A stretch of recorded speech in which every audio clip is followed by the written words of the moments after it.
This conference will now be recorded. Welcome to 479 Spotlight, where we provide free promotion to local businesses in NWA to give them more exposure and create more trust in the community. Overall, we want to provide an inside look to our local business heroes that keep NWA running. My name is Brock Holland, a small business owner in Fayetteville, Arkansas, and founder of 479 Spotlight. Today we have, here we go, Iliana Sutton. You guys don't want to know how many times I had to say that to make it right. But anyways, and she is with AHA Interpreting Solutions, located throughout NWA, and servicing all cities in NWA. And these interviews have two main focuses. First, we're going to address who, here we go, Iliana's customers are, and who she serves and what she does for them. And then we're going to shift more to her entrepreneurship journey and how she's gotten to where she is and why she does what she does. All right, Iliana, see, I did it wrong. Iliana, how are you? Hey, Rock, thank you so much for giving me this opportunity on your 479 Spotlight. I've looked at some of your past interviews and you're doing such a great job. Thanks so much for letting me be on this show. Well, I really appreciate that. Thank you so much. All right, you ready to get started? Yeah, let's get started. Okay, so in a sentence or two, tell us what you do. Tell us what AHA Interpreting Solutions does. Well, just a little history. AHA Interpreting Solution started with the mission of just providing medical interpreting training based on the language access law. That's a government state law there in our books. And after that, we noticed that there was a huge need for someone to kind of be creative with education that was being delivered to our bilinguals or those that may be limited English. So that kind of allowed us to kind of grow our blanket. So what we really do now is we provide customized education services for all of the sectors. So we can basically work from the nonprofit sector to our private sectors to our local sectors on providing that customized education programs that they might be needing someone to help develop or someone just to help with the interpreting services. We've done quite a bit in Northwest Arkansas so far in the sense of providing that support to many clients here. Okay, all right, very good. And how long have you been doing this? So I've been on my own as AHA Interpreting Solutions for 7 years in March. As well. But before then, I worked under nurse administration for a local hospital for about 10 years as well, which that they allowed me to grow my knowledge and experience and education in the whole hospital administration and basically learn all the ins and outs of how the departments run, different procedures and things of that nature. Awesome, awesome, awesome. Okay, and who would you say then is AHA's primary or ideal customer?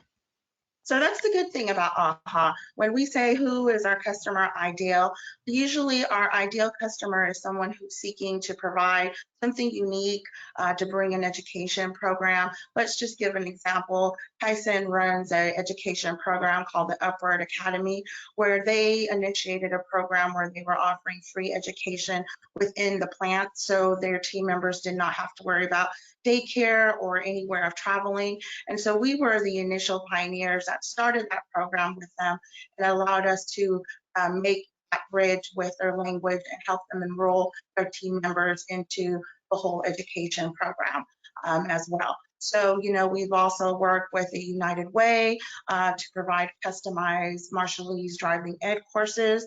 And then we provide free education for our community in needing of language access education.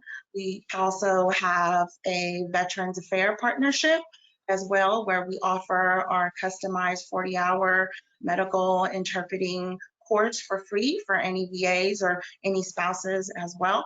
And then we also work at a state level with our workforce departments and offering basically free education if you qualify through their basic education programs that they have through the workforce program as well.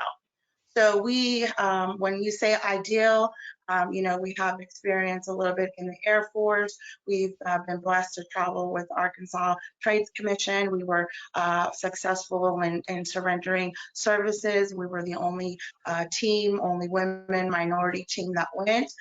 So we have our successes, very big successes that we call them, and we just continue to look for those partners and those challenges that allow us to do what we do best and to be creative and offer that solid platform with no worries to our clients.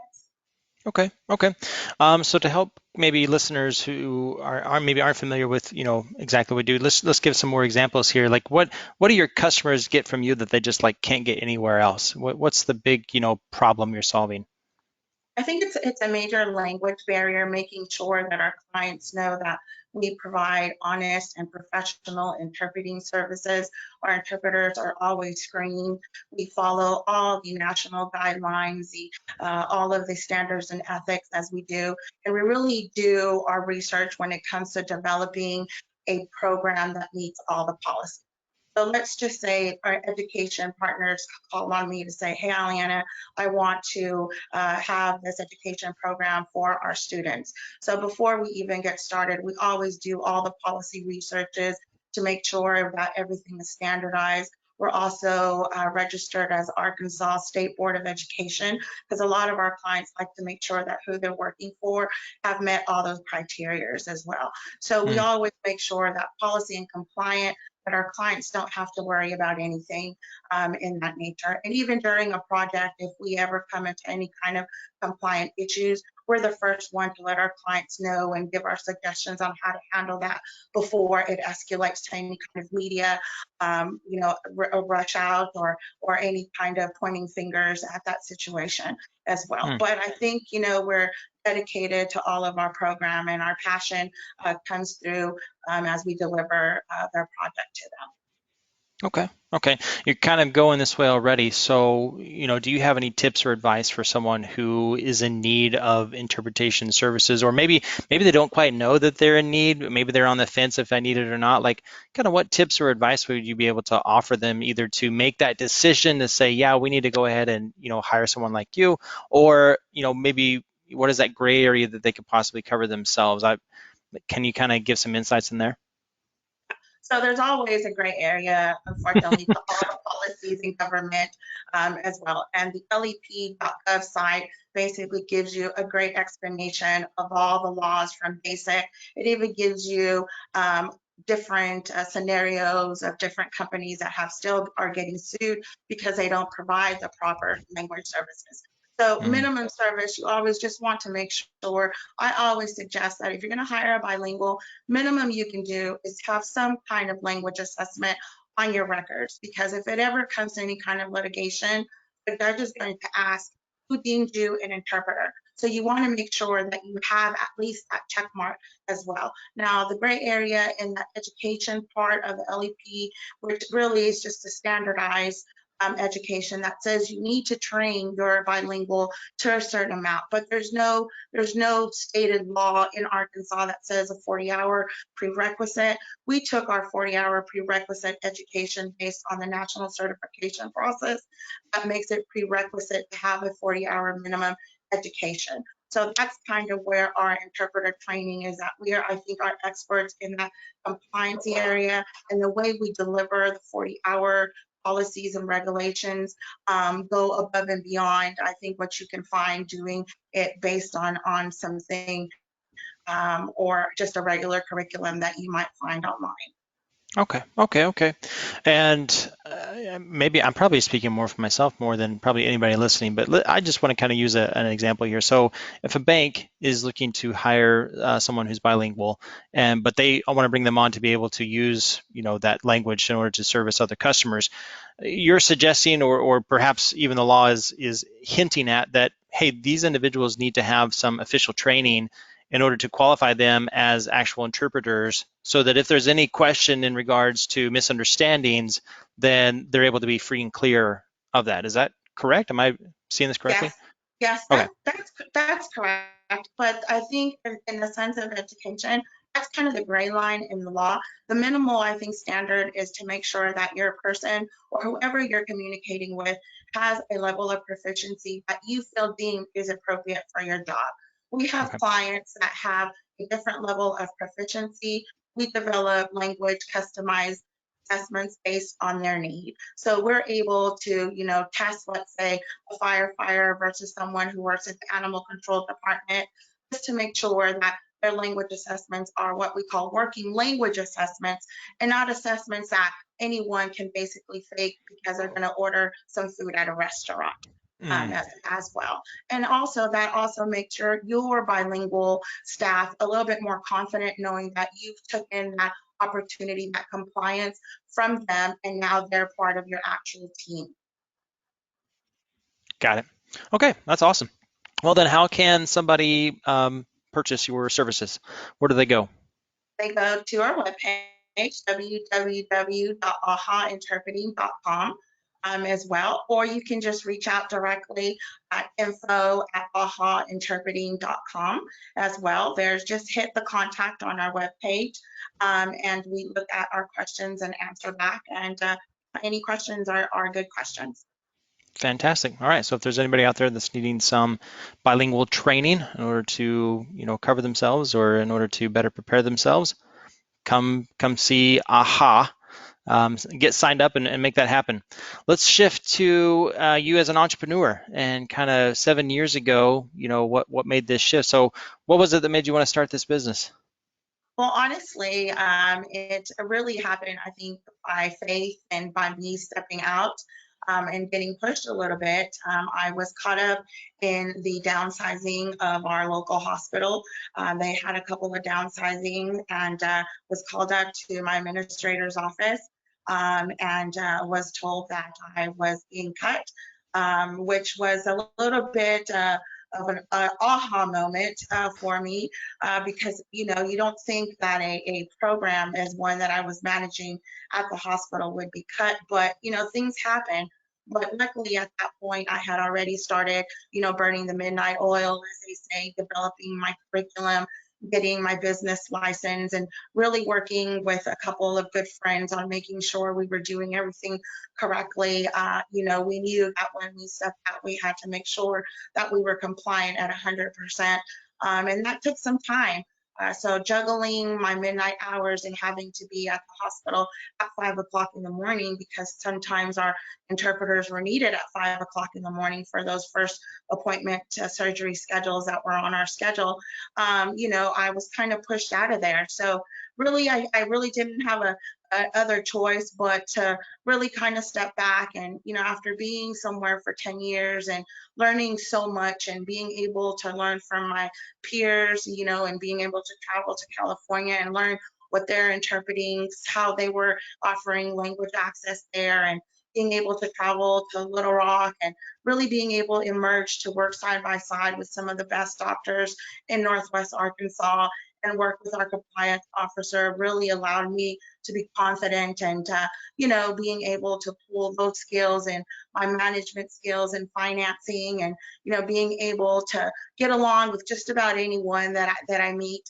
It was time for me to kind of step out. And so that's exactly what I did. I stepped out and luckily several of the individual clients that I was working with before at the hospital reached out to me, and I offered them, education, and we've been rock and rolling with most of the major hospitals in Northwest Arkansas.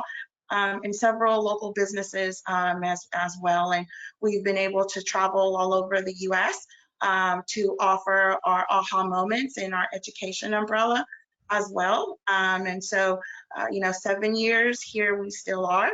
Of course, last year was definitely one that blew my hair back as well. Learned so much as well. Some were harder lessons than others. I became famous, let's say, on media, and have been able to kind of bounce back and kind of take a deep breath and realize that I'm still here, and I have some good clients that have kept me afloat. We're continuing to grow. Okay. I'm going to come to COVID here in just a moment. But first, I want to step back to when you started. What was the toughest thing that you went through, like when you were getting started? I mean, I guess other than being, fired, and maybe that was the unexpected push that you didn't know you needed, but there you went. Like, as from a business perspective, what was the toughest thing that you had to face to get up and running? For me, I think it was that I had some good connections. I reached out to the SBA folks, who he is now the actual lead of the SBA in Arkansas. And at the time, he was just one of those regular consultants that came out to meet you. And he literally was able to toss around even our name on what our name was going to be and give us some pointers. Being knowing that we were something new in Northwest Arkansas, we kind of had to pioneer several, objects or hurdles that we overcame. We started in home base. We knew that we needed to make sure that our material was offered somewhat online. And so we were, pioneers in a lot of what we did. I think my biggest hurdle has been, and I think has always been, trying to compete with the bigger names out there, and trying to make individuals understand that we're from Northwest Arkansas. Here we're local. We've been here for 20 years, so I've grown here myself in Arkansas, raised children through the schools. So I have experience through the school education system and the barriers there as well. So we're definitely, I think, even now still pioneers in what we're doing. So there's always hurdles to overcome as well. Okay. And if you had to start over from day one, is there anything that you would do differently? Oh, wow. Yeah, I think so. I think that I would have really started by having a more solid business plan. Hmm. Business plans you always hear are so important, and they truly are. But business plans is something for you personally to know what direction you're going to go. And when I look at our business plan, you can definitely see the direction. We had our figures on what we were going to offer, but I wish we could have started with a bigger, knowing what we know now, and starting the marketing then as well. Gotcha. Okay. Okay. Um, okay. Well, let's go back to COVID then. And, talking about 2020, what did you have to go through? What pivots did you have to make to keep your business going? So we moved in. We had been home based all this time up until 2020. We decided 2019 we got approved a state government apprenticeship program that was Okay. going to give us the opportunity to offer bilingual administrative assistant state government certification process, right? So Okay. we thought this was a great opportunity. Our education department was growing. Let's go ahead and move out. We partnered up with a local realtor, found us a great spot in Bentonville. We had our furniture customized, our office. We moved in the beginning of Oh March, my friend. no. Oh no. And then, of course, because we follow what the education sector was doing, we heard one of the major colleges across the country decided to shut down. And I knew then that we had to prepare 11 apprentices to literally shut down and get them prepared to work, not just themselves, but my instructors to be prepared to offer online courses. So, it was very challenging just to be able to get apprentices to be comfortable in their own skin, and now to be online to offer education, and all those hurdles that we had to overcome. And unfortunately, we were new to the apprenticeship program, so what we were considered their employers and their educators.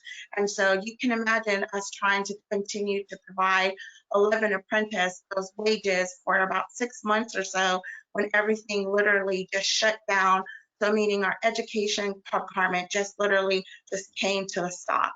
And Mm. our medical interpreter partners who we provide services with had a stall as well, because no one was hiring.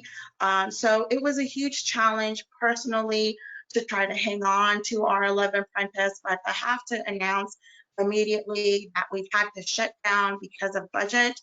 Was really hard. A lot of challenges came with our group. We went through them not believing that we were going to compensate them, to us, having to really fight to stay true to what we committed with. And we were lucky that we were able to resolve that in a timely fashion. But, it was a huge experience for me personally and professionally to have to go through trying to hang on as much as we could through COVID for 6 months, being a small business, maintaining an office and, just maintaining your wits about yourself, became a little bit difficult there as well. So definitely we learned from our COVID experience as well, and kind of gave us the opportunity, honestly, Brock, to kind of step back and really decide, like everyone else, what is going to come first, not just in business, but in life as well. At the same time, I was challenged by having a husband who was diagnosed with kidney failure as well. And, so there was a lot of personal challenges at the same time. But like I said, it gave us opportunity to kind of step back, reevaluate what we were doing, and even thinking about renaming and rebranding our name, and because of what we've done in the past, just to kind of everything to meet up to what we've done in the past and what we're looking forward to doing for our community. Wow. Wow, wow, wow. Wow, that's so much, and I know that so many businesses have just really struggled. But at the same time, like I think what I heard from you saying is, yeah, it was a struggle, and yes, it was rough. But I feel like you came out better because of it, because you had to learn so many new things and try so many new things that you weren't expecting. So that's really cool to hear. So on a brighter side, like where do you see yourself now in the next 6 months to a year? Things improving, I hope. I'm assuming. Yeah, so we actually are opening up what we call our fall schedule, and we've opened up our first medical interpreting training course.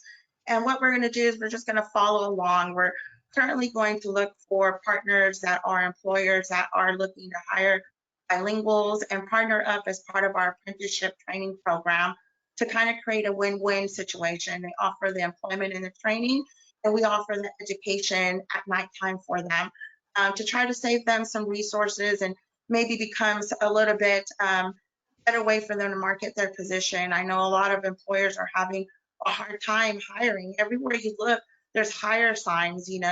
My son works, he has his own construction company and does work for local restaurants, and they tell him they're even having a hard time finding cooks or waitress.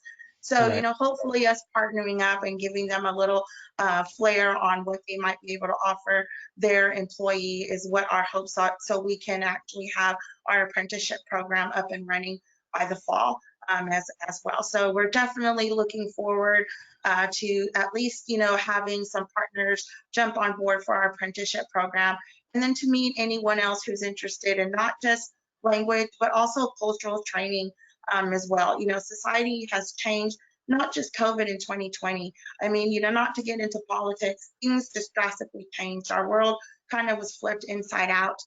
Things that were hidden kind of came out, and, everybody ran with how they felt. And, here we are now. So a lot of things have changed, even the way basic customer service is rendered as well. What do you say, what you don't say as well. So we have our unique flair in that because we are of a different culture and have different resources that we're able to apply that customized service to any kind of workforce that's needed.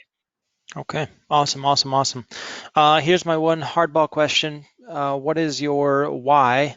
What gets you up in the morning to keep pressing forward even when the times get tough? I think I really look into myself of all my sacrifices that I have made, from being a single mom at the age of 18 to being successful founder and CEO of a company, to being able to work with all kind of people from Chamber of Commerce to the nonprofit to our private sectors, to being able to get along and meet different connections. I think that's what drives me to get up. You know, I'm like any other human. I have my low times where I think, oh my goodness, you know, another day. What is there? What am I going to do today? But the good thing is about what we do is that I am the founder and CEO, and we have that flexibility. So on days where I just don't want to put in those 10 hours, and I just don't put in those 10 hours. So that's a good thing about being your owner and being an entrepreneur. And our clients are really flexible here in Northwest Arkansas as well. And I feel like as long as we've been open for 7 years, we've kept everything honest, and that is what they expect from us, and that's what they'll continue to receive from us. Awesome. Fantastic. All right, let's do one more shameless plug here. You know, what's the best way for someone to get in contact with you and to purchase your services? That would be contact us through our contact at www.ahainterpreting.com. That's www.ahainterpreting.com. And you can reach us by email by emailing at info@ahainterpreting.com. That's info@ahainterpreting.com. Awesome. And I'll make sure to get those links on the blog and on the post as well. Thank you so much. Again, 479 Spotlight's mission is to provide free promotion to local businesses in NWA and give them more exposure and create more trust in the community. To get notified of new interviews, follow us on Facebook, Twitter, or YouTube by searching 479 Spotlight or by going to 479spotlight.com. If you are a business owner and would like to be featured, just schedule your interview on 479spotlight.com. Thanks for joining us today, and keep having fun in NWA. Iliana, any last word you'd like to give? Brock, just thanks again for this plug, and I appreciate it. And I wish everyone in Northwest Arkansas the best health, and I'm sure we will get to know each other sooner than later. Thanks a lot. Awesome. Thank you so much.